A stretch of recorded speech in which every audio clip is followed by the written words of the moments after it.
Je vous raconte un peu hier pourquoi je veux vous parler de boxe, de mafia et de crime organisé et de bandits. C'est que là, c'était tout du bon monde, mais c'est la réaction policière. Je passais devant le Capitole hier où il y avait un gala de boxe de Eye of the Tiger Management. Succès. D'ailleurs, Leila Baudouin a gagné. Championne du monde. Champion. Énorme, bravo. Je me souviens encore de l'avoir reçu il n'y a pas si longtemps que ça. Elle cherchait des commanditaires. Elle est incroyable, Léla Baudouin. Et puis, il faut dire que le combat qu'elle a livré sur Netflix contre une championne. D'ailleurs, un combat que, moi, elle a fait au grand complet. Elle a fait toutes les rounds. Elle a connu des très bons moments. Puis, elle a surtout eu une exposure assez incroyable. Il y a des gens qui l'ont remarqué un peu partout, là. J'ai fait une entrevue avec elle. D'ailleurs, elle a vécu des choses difficiles dans son passé, Leila. En passant, c'est un hasard, puis je ne veux pas répéter ça. Mais elle a eu, sachez qu'elle l'a pas eu facile. Elle était barmaid à l'atelier. Oui, elle a été longtemps. Oui. Puis elle cherchait des commanditaires parce qu'elle voulait avoir un peu d'argent. Donc, c'est un parcours. Il n'y a rien qui a tombé du ciel. Ce qu'elle a, sa ceinture hier, elle l'a gagné. Ah oui. Énorme bravo, elle est là, Baudouin. Je sais pas pourquoi je peux aller voir ce gars-là. Je sais que tu voulais y aller toi aussi. Mais je me suis pris trop tard, c'est de ma faute, mais je voulais y aller, puis je comprends pas pourquoi, parce qu'il y a Wilkins Mathieu aussi que j'aime beaucoup. Oui. Qui est un gars de Québec, qui est une étoile montante de la boxe, qui est un talent monumental, là. Il est jeune, début de la vingtaine, là, puis qui a vaincu un adversaire qui était plus un vieux routier, mais plutôt coriace, là, au 8e round. Là. Puis quand l'arrêt de l'arbitre a été prononcé, le gars s'est postiné. Là. Okay. C'était fini. Là. Okay. Wilkins Mathieu, qui est incroyable à voir boxer. Bon, retenez ce nom-là. Donc, on a tout raté ça, mais sais-tu quoi? Moi, j'étais à l'extérieur. Ouais. Passe là, et je suis resté là longtemps. Qu'est-ce qui m'a marqué? Pour tous ceux qui ont passé au Corée-du-Ville hier, là, puis quand il y a de la boxe ailleurs, c'est peut-être de même, vous me le direz, peut-être. Ça boxe un peu partout. Shawinigan, il y a eu des galas. Saguenay m'en parlait tantôt. Il y en a eu en masse dans le temps avec Wallet, tout ça. On va retrouver nos souvenirs. La présence policière, toi. Écoute, 1, 2, je compte les chars, là. Je compte pas les polices, là. 1, 2, 3, 4, 5, 6. La SQ. Ça, c'est sans compter. La SQ aussi? Oui. Okay. Et SQ. Et la police de Québec. Et selon moi, une coupe de chars fantômes. Tu sais comme moi qu'en général, d'un événement de même, quand tu vois des chars officiels, là, tu n'as une coupe que tu n'as jamais vue. Alors, grosse présence policière. Hier, d'ailleurs, c'est là que j'ai allumé. Je vous dis que j'ai passé à côté ce gars-là. Je m'en veux tellement. Il y avait en passant le carrefour du théâtre. Alors là, je me suis dit, il y avait 2 événements hier. Là, je regarde la police, puis je vois la grosse affiche du carrefour du théâtre. D'après moi, c'est pas ça. Ben, non, d'après moi... Tu serais surpris de voir à quel point il y a des gars du crime organisé qui trippent sur le carrefour du théâtre. Mais les deux clientèles se mélangeaient. C'était de toute beauté hier. Tous les artistes du théâtre, parce qu'il y a un festival au Diamant, là, c'est à côté pour ceux qui savent pas. Puis là, t'as de la police partout. L'ambulance est là. Je dis, voyons donc. Et là, je catch, toi, ils sont en train de faire. Là, j'écoute Anti-Gang ces temps-ci. Là. Ils font du score. Ils font l'album de photos. Et la question que vous pouvez peut-être vous poser, et j'y réponds à l'instant. Pourquoi? Les games de hockey, de baseball ou football, pourquoi la boxe? Il y a un gars de boxe à Québec, c'est Eye of the Tiger. En passant, c'est clean, là. C'est du super bon monde. Les boxeurs, on les a nommés. Pourquoi la police est là? La police est là parce qu'il y a un historique entre le crime organisé et la boxe. Et au niveau des clients, au niveau des fréquentations, sont souvent là. Ouais. Et ça remonte à...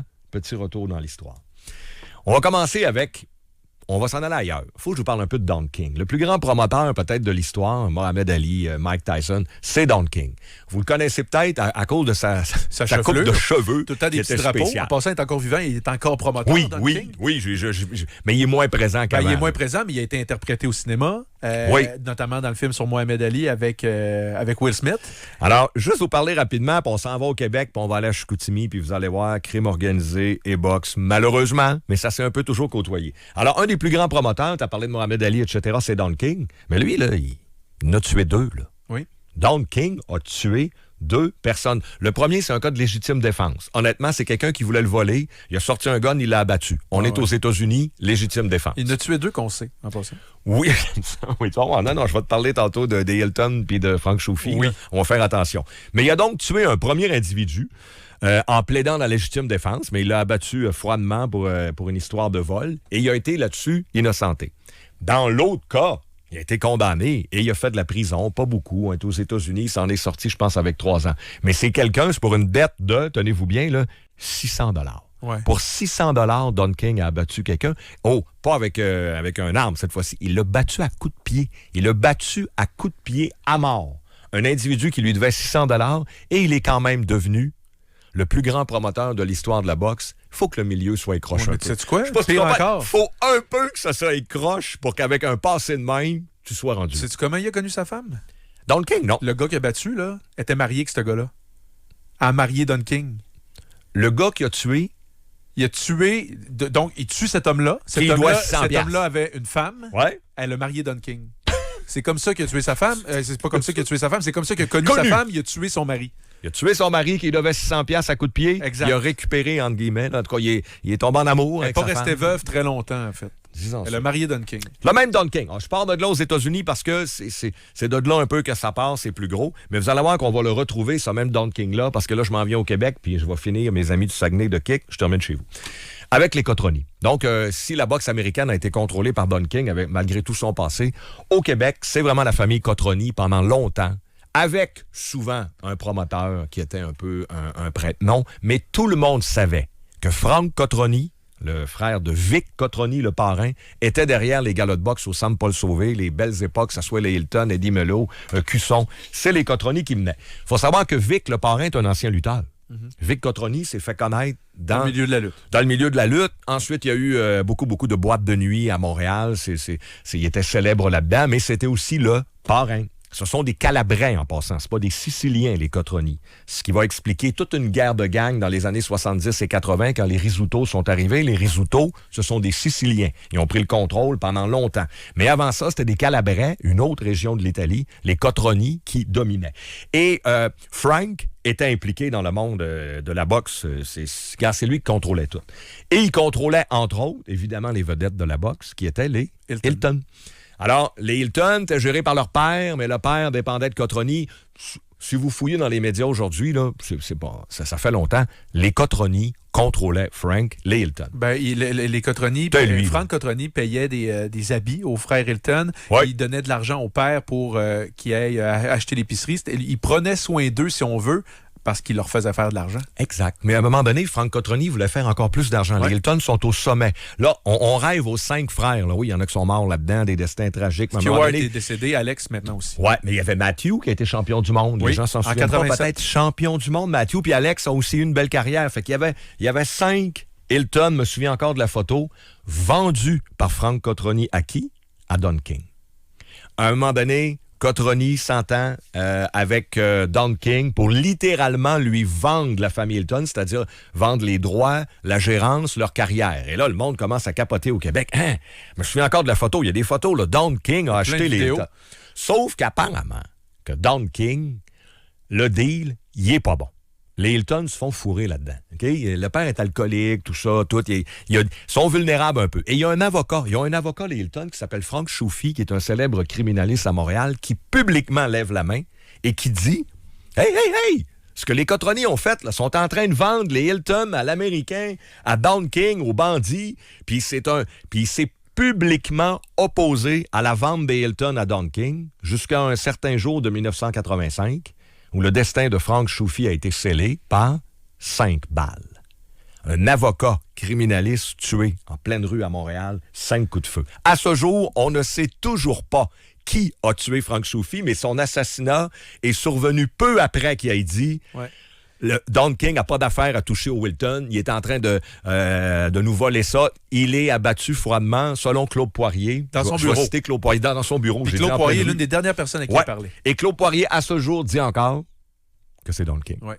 Pour lui, il est absolument certain que Don King a assassiné pour mettre la main sur les Hilton. Je veux juste revenir sur le fameux deal avec Don King que tu parles pour les Hilton, parce qu'il y a des choses là-dedans qui sont intéressantes. Don King les a achetés pour une bouchée de pain. Le deal, c'était que... Qui était concerné par le deal? Il y avait Matthew, champion. Qui est devenu champion du monde, qui en a un peu profité, parce que lui, il a fait $1 million avec ça, qui en 87 était quand même bon. Après ça, il a fait un autre combat, mais il était déjà parti un peu sa galère. Ça allait pas bien. Et lui, il était supposé augmenter ses bourses au fur et à mesure. Okay? Dave Hilton n'en a pas profité, ni Alex Hilton d'ailleurs, ni Stewart, de ce deal-là. Comment ils l'ont fait? Le père Hilton, tu l'as dit, il aimait la bouteille. Comme d'ailleurs, tous les Hilton, c'est quelque chose qui est passé à son fils. Ils l'ont tenu chaud toute la semaine. OK? Moi, je sais que toi, tu as un vice, là, puis je veux t'en passer une. Là. Regarde, Sylvain... bois, puis au jeu. Va au casino, va te donner de l'argent. Tenez-les chaud toute la semaine. Il n'y a pas de bon sens quand il boit. Puis on va y passer n'importe quoi. Il a signé, il était chaud raide, parce qu'il savait que c'était ça son point faible. Don King, il a fait ça à peu près tout le monde dans sa carrière. Il a crossé tout le monde. Mohamed Ali, à la fin de sa carrière, on parle du grand Mohamed Ali aujourd'hui. Mohamed Ali, là, à la fin de sa carrière, là, il allait au Japon faire des combats de lutte que vous pouvez voir sur YouTube. Lamentable, terrible, pour une bouchée de pain. Don King, il devait 12 millions. Maintenant, il a donné une valise à Mohamed Ali. Mohamed Ali l'ouvert, il avait 500$. Il a dit, c'est ça. Hein? Ça va être ça. Que c'est triste. Donc, Frank Choufi avait raison. C'est un peu ce que plusieurs... Tout le monde qui critique Don King ont raison. Ouais. Frank Choufi avait raison de défendre les frères Hilton, mais ça lui a coûté sa vie. Là, on vous parle un peu de l'implication au niveau de la gérance. Vous pouvez peut-être me répondre, ouais, mais s'il y a des gérants croches, aujourd'hui, c'est plus ça. Fait que la police n'a pas d'affaire à faire un déploiement comme ce que tu nous décris au Capitole, qui laisse le monde tranquille. C'est des Yvon Michel de ce monde. Camille et Stéphane, c'est du super bon monde en passant. Fait qu'est-ce qu'ils font là? Ben, c'est parce que ça déborde la gérance. Dans le public aussi, la mafia et le crime organisé aiment être là. Moi, d'abord, faire entendre, on va rester un peu au Québec. La clip de Mario Latraverse, ça a été longtemps le boss de la régie des sports, puis des alcools, puis de tout ça. Donc, Mario Latraverse, c'était pas mal le boss pour les événements de boxe. Dans un reportage de Marie-Maude Denis de Radio-Canada, il parle de l'implication du crime organisé. Écoutez bien, si vous pensez qu'au Capitole, hier, c'était hot, écoutez bien le nombre de polices qui peut se retrouver dans une salle, puis de ses explications face à ça. Les policiers de la CUM sont aussi présents dans l'assistance. Ils ont acheté 600 billets à leur coopérative. Bien des yeux pour surveiller l'action. Il n'y a pas personne du crime organisé ici ce soir? Ah non, je peux pas dire ça. Il y en a beaucoup de figures ici. Mais je veux dire, c'est des amateurs de boxe quand même. Ça demeure des amateurs de boxe. Ce que je peux vous dire, c'est qu'ils sont pas en arrière d'un boxeur et que il n'y a pas des prête-noms. Il n'y a pas des prête-noms qui sont là pour eux. Ils sont ici en tant qu'amateurs de boxe, spectateurs. Ouais. Parce qu'ils ont toujours aimé être spectateurs. Mais bon, en passant, quand t'achètes 600 tickets, vous avez-vous compris, là? La police, 600. D'après moi, puis pendant longtemps, les Hells achetaient le ringside au complet. Ça a déjà été vu, les 3 premières rangées, c'était eux autres. Donc, la police a un peu raison. Je vais les défendre un peu. Ce qu'ils ont fait hier, c'est parce que les gens du crime organisé sont là. Je vous donne 3 exemples spectaculaires où juste la présence du crime organisé, ça a été payant pour les flics. D'abord, on s'en va dans un film, je sais que t'es amateur, American Gangster avec Russell Crowe et Denzel Washington. Oui. C'est l'histoire de Frank Lucas, qui est le gars qui a commencé à vendre, je pense, du crack aux États-Unis. Je pense que c'est lui. Le parrain d'Harlem. Le parrain d'Harlem. Le gars a réussi avec de l'argent. Vous verrez voir. Le film, je l'ai vu encore il n'y a pas longtemps, là, j'y vais rapidement, mais Frank Lucas était passé sous le radar de toutes les autorités policières jusqu'au jour où il a commis une erreur. Et son erreur, ça a été la boxe. Il a acheté à sa femme puis à lui, ou c'est sa femme qui a acheté un immense manteau de fourrure. On le voit dans le film, là. Une espèce de manteau de fourrure blanc. Et Frank Lucas était tellement puissant qu'il a réussi à avoir les meilleurs sièges à la boxe. Et là, les policiers ont comme fait, lui, c'est qui?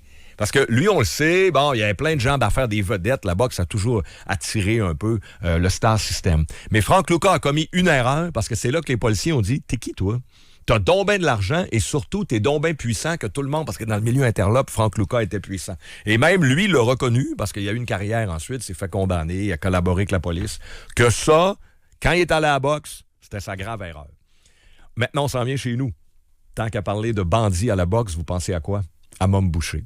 Évidemment, sa présence au Centre Bell, sur lequel j'ai lu encore récemment, et il y a 2 versions. Quand il a été libéré de son premier procès, Maurice Montboucher se présente triomphant, vainqueur au Centre Bell, et la légende urbaine veut que le public l'ait ovationné. J'y étais. Je peux pas trancher parce que je me souviens pas de tous les détails, mais il y a une rumeur qui veut, il y a des gens qui jurent que non, le public québécois n'a jamais ovationné Montboucher. Au moment où il s'installe avec Normand puis l'autre, puis on les connaissait tous à l'époque, là, c'est tout ce qu'ils ont montré sur les écrans géants? Stéphane Ouellette dans son vestiaire.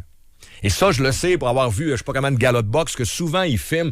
Quand la face à Stéphane apparaît sur l'écran au Centre Bell, les gens réagissent. Tu penses pas ça, toi? Non. Tu penses que c'est Mom qui a été ovationné? Mom a été ovationné, j'en suis persuadé. C'est rapporté par tous les journalistes qui étaient là. J'ai tellement écouté d'affaires sur cette soirée. Mais il y a 2 versions. Puis il y a des images de lui qui salue le monde. Il est debout, là, arrête. Là. Oui, parce que lui, il pense que c'est lui qu'on ovationne, mais c'est Wallet qui est sur l'écran. J'achète pas ça. Ben, en tout cas, tu vas voir le documentaire. Mais je sais qu'il y a 2. C'est pas moi je vous le dis, j'étais là. Puis j'ai pas fait un vox pop auprès des 20 000 personnes. Tu te lèves-tu debout parce que t'as vu Steph sur l'écran géant ou tu te lèves debout? Parce que l'affaire, il faut savoir qu'au Centre Bell, je suis pas sûr que le monde en haut a tout vu Mom Boucher, moi. Ah, je dis pas que tout le monde l'a vu. Oublie pas, alors que Wallet sur l'écran géant, Phil, tu le vois. Ben, des affaires qui se passent au Centre Bell que je comprends pas pendant ça. Ben, pas que je vois, mais je remarque pas. Mais moi, Mom Boucher qui est ovationné la soirée il avait été acquitté cette fois-là? Oui, il venait d'être acquitté de son premier procès. Il rentre là avec sa gang. Je suis persuadé qu'il a été acclamé par une partie de la foule, pas tout le monde. En tout cas, les policiers se consolent en disant, parce qu'ils n'ont vraiment pas aimé ça, ça a fait réagir beaucoup. Non, c'est pas Mom qui a été ovationné, c'est Wallet, parce qu'ils l'ont montré en train de, comment t'appelles ça, les gants, en train de faire ses mains. Là, de faire ses bandages. Puis ses bandages. Mais des fois, on voit bien ce qui nous arrange. Hein? Oui. Et j'ai pas le choix, il est 10h29, mais on va prendre le temps. Là. il faut que je vous parle d'une des plus célèbres soirées reliant le crime organisé à la boxe. Elle s'est déroulée où? Encore là, j'y étais. Toujours pas de lien en passant, mais j'étais là. Centre Georges Vézina, à Chicoutimi, quand Stéphane Ouellet affronte un boxeur du nom de Jesse James Hughes. Alors, Ouellet est ça marche, là, OK? Si je me trompe pas, c'était après sa victoire sur Bonami au Palais des Sports. Oui, donc, il est en pleine ascension. Et là, on trouve un boxeur américain, Jesse James Hughes, pour affronter Stéphane Ouellet, qu'on salue. D'un coup, il nous écoute à Saint-Bruno dans son camion. On lui souhaite juste le meilleur à Steph. Fait qu'il se pogne contre un Américain. Et on peut dénommer cette soirée-là, c'est moi qui l'appelle de même, là, la soirée des rats. C'est quoi un rat dans le milieu du crime organisé? Un stool. C'est un délateur, c'est un stool.